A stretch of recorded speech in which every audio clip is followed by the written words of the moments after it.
Ako vas zanima šta to spaja antički Rim sa planinom Cer, kako se u Tekerišu čuva sećanje na cerske junake i kakve su to palačinke čiji sam recept preklinjala da dobijem, pogledat ćete ovaj video do kraja.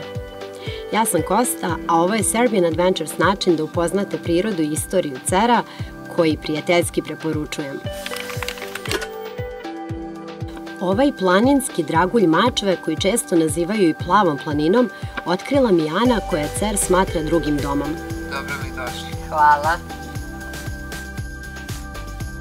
Prvo odlazimo do Dejanovca, vidikovca s kog se pruža dvostrana ravničarska panorama. S jedne strane oko hvata Pocerinu do Avale, a sa druge pogled seže preko blago zatalasanog Jadra sve do Bosne i Hercegovine. Anči, zašto je Cer tvoja ovolika ljubav? Ja to ukratko objasnim. Planinski dragulj i istorijski gorostas Srbije, sveta i Evrope. Upravo iz tog razloga. Mislim da takve reči ne može da izdvoji neko ko nije stvarno zaljubljen u ovu planinu. Odatle nastavljamo jednim na prvu misao neizglednim puteljkom i otvaramo teme istorije i legendi o Ceru. Reč je o ostacima starog rimskog puta koji vodi do Trojanovog grada. Putevima pavučića, mrava, skakavaca, ali i Rimljana, stigli smo i do Trojanovog grada. Priroda Cera ušuškala i sačuvala od propadanja čitavo antičko utvrđenje, čiji je Trojanov grad samo deo. Odlazimo dalje deleći nadu da će ovaj arheološki lokalitet dočekati ponovni trenutak slave koju su mu vekovi oduzeli. Posetom crkvi Svetog Jovana Šangajskog načinjemo priču o onom delu srpske istorije kojim se ponosim.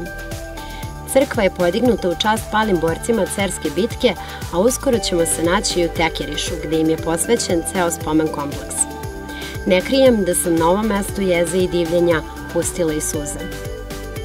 Iz današnje perspektive zvuči gotovo suludo da bi se otadžbina mogla braniti takvom strašću, čašću i životom kao što su to činili heroji Cerske operacije. Zbog toga su im dela i besmrtna, a priču o njima vredi čuti upravo ovde da se sve i dogodilo. Ana mi je prepričala detalje toka Cerske operacije, prve pobede saveznika u Velikom ratu.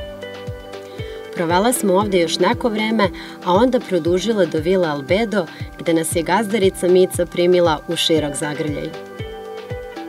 Mica svoje domaćinstvo vodi entuzijazmom i poletom devojčurka duže od decenije. Za to je nagrađena i najvišim priznanjem u turizmu Srbije, turističkim cvetom. Poslužila nas je još toplim palačinkama sa nadevom od džema i oraha, servirane uz hladan žele od domaćih jagoda. Kombinacija ukusa iz mašte.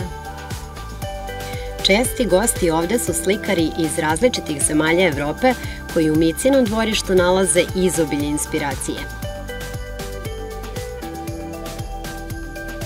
Od skoro je otvoren i vajat koji čuva sećanje na njenu porodicu, tradiciju i stare zanate. Neka iskustva obične dane pretvore u avanture koje se pamte svim čulima i najtoplijim emocijama. Pronaći ćete ih u ponudi sajta Serbian Adventures.